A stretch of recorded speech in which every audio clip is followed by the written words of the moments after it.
8월 14일 수요일 앉은 자리 새벽기도회를 시작합니다.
오늘 우리에게 주신 하나님의 말씀은 에스겔 21장 18절에서 32절까지입니다.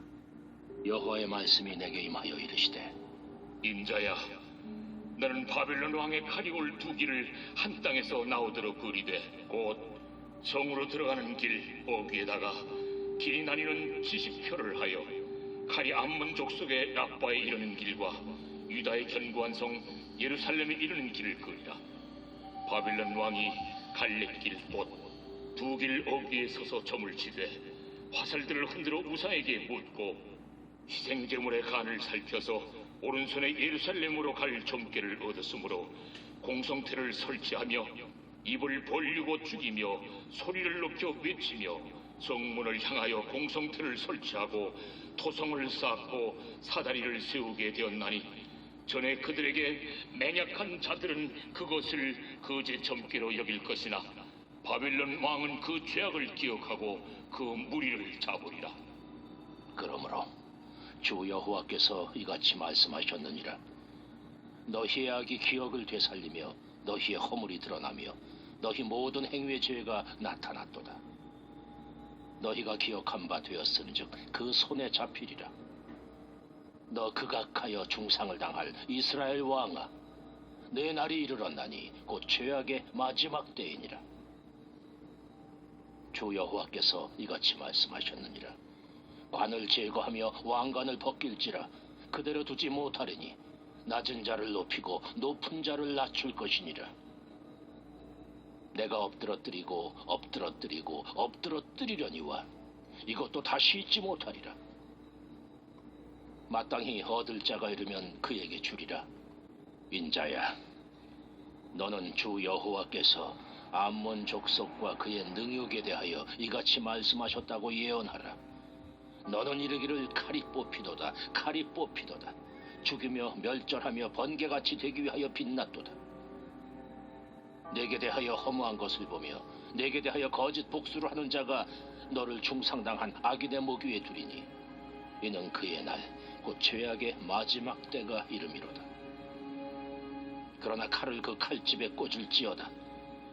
내가 지음을 받은 곳에서 내가 출생한 땅에서 내가 너를 심판하리로다. 내가 내 분노를 내게 쏟으며 내 진노의 불을 내게 내뿜고 너를 짐승 같은 자 곧 멸하기에 익숙한 자의 손에 넘기리로다. 내가 불의 섭과 같이 될 것이며 내 피가 나라 가운데에 있을 것이며 내가 다시 기억되지 못할 것이니 나 여호와가 말하였음이라 하라.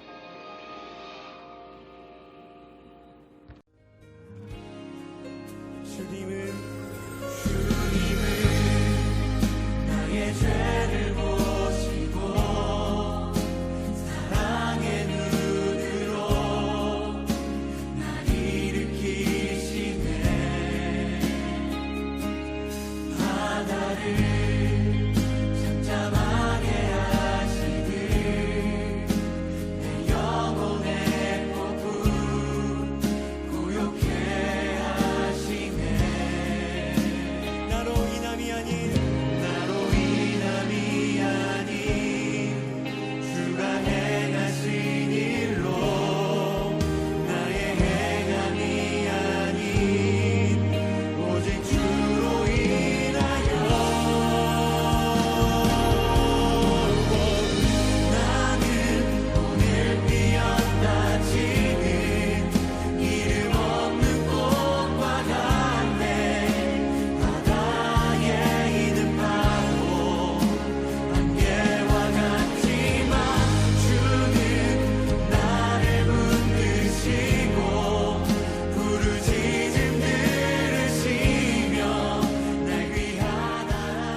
오늘 말씀의 시작에서 하나님의 말씀이 선지자 에스겔에게 임합니다. 인자야, 너는 바벨론 왕의 칼이 올 두 길을 한 땅에서 나오도록 표지판을 세워라. 즉 바벨론 군대가 예루살렘을 정복하기 위하여 올 때 길을 안내하는 표지판을 세우라는 것입니다. 에스겔은 하나님의 말씀에 순종하여 예루살렘과 암몬을 가리키는 표지판을 세웠습니다. 이는 예루살렘과 암몬을 향한 하나님의 심판을 예고하는 것입니다. 바벨론은 예루살렘과 암몬을 향하는 두 갈림길에 멈춰서서 예루살렘으로 향할지 암몬으로 향할지 결정해야만 합니다. 바벨론 군대는 이 갈림길에서 화살로 점을 치고 우상 신들에게 묻기도 하며 희생 제물의 내장을 통하여 신의 계시를 물었습니다. 점괘의 결과는 예루살렘을 향하는 것입니다. 화살점이나 우상 신에 대한 응답, 제물의 내장 등과 같은 방법은 아무런 의미가 없는 행위입니다. 그러나 이미 예루살렘을 심판하시기로 결정하신 하나님께서는 이것들을 이용해서라도 자신의 뜻을 이끌어 가십니다. 바벨론은 비록 헛된 점괘이긴 하지만 이를 통하여 하나님의 뜻을 따랐습니다. 하나님의 도구로 예루살렘을 향한 하나님의 뜻을 실행한 것입니다. 바벨론은 예루살렘을 향하여 토성을 쌓고 사다리를 세워 예루살렘을 심판하였습니다. 반대로 예루살렘 주민들은 하나님을 향한 잘못된 믿음이 있었습니다. 여호와 하나님이 예루살렘과 함께 하심으로 성이 안전할 것이라는 믿음입니다. 하나님께서는 바벨론 군대를 이끌어 예루살렘을 공격하신 이유는 그들이 죄를 돌이키고 하나님께로 돌아오라는 경고의 메시지입니다. 그러나 예루살렘 주민은 하나님의 뜻은 외면한 채 바벨론의 점괘를 비웃고 자신의 바램대로 믿음을 고수하였습니다. 이러한 예루살렘을 향하여 하나님은 외치십니다. 너희의 악이 기억을 되살리며 너희의 허물이 드러나며 너희 모든 행위의 죄가 나타났다. 하나님의 심판은 특별히 예루살렘에 머물러 있는 시드기야 왕과 그의 신하들에게 향합니다. 오늘 본문 말씀 25절에서 26절입니다. 너 극악하여 중상을 당할 이스라엘 왕아, 내 날이 이르렀나니 곧 죄악의 마지막 때이니라. 주 여호와께서 이같이 말씀하셨느니라. 관을 제거하며 왕관을 벗길지라. 그대로 두지 못하리니 낮은 자를 높이고 높은 자를 낮출 것이니라. 아멘. 하나님의 심판으로 예루살렘의 시드기야 왕은 왕관이 벗겨지고 큰 부상을 당하게 됩니다. 왕과 함께 예루살렘을 다스리고 있던 관리들도 그 관복을 벗고 힘과 권력을 잃어버릴 것입니다. 하나님의 심판 속에서 높은 자들은 낮아지고 낮은 자들은 높아지게 될 것입니다. 27절에서 엎드려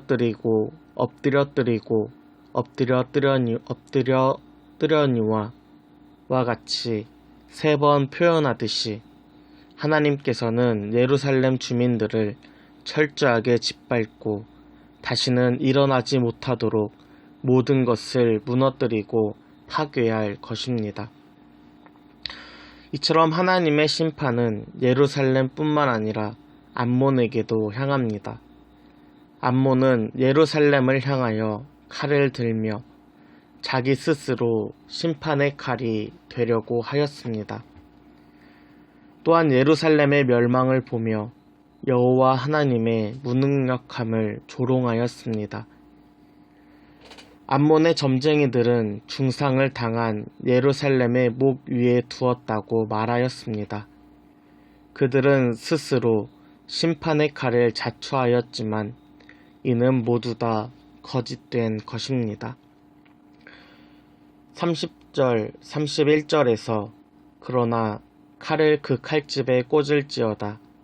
내가 지음을 받은 곳에서 내가 출생한 땅에서 내가 너를 심판하리로다.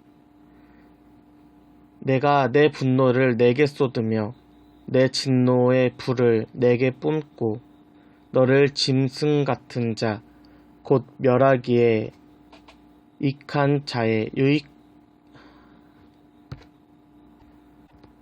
너를 짐승 같은 자, 곧 멸하기에 익숙한 자의 속에 넘기리로다. 아멘. 암몬을 향한 하나님의 말씀입니다. 예루살렘과 암몬은 하나님의 심판에서 자유로울 수 없습니다. 이들의 중심에는 결코 망하지 않는다.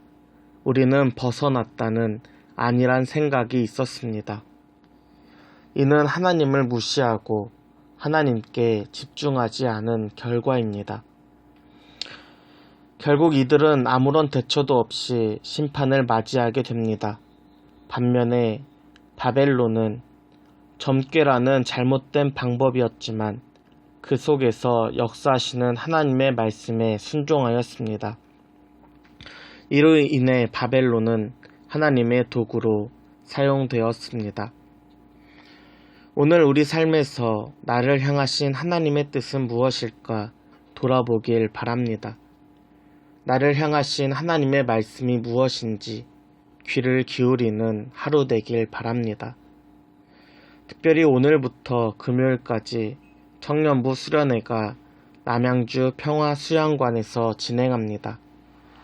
특별히 생명샘교회와 대광교회 청년들이 하나님 안에서 하나 되어 연합하는 수련회를 진행합니다. 2박 3일 수련회 동안 두 교회가 하나님 안에서 하나 되는 시간 되기를 기도 부탁드립니다. 함께 기도하겠습니다.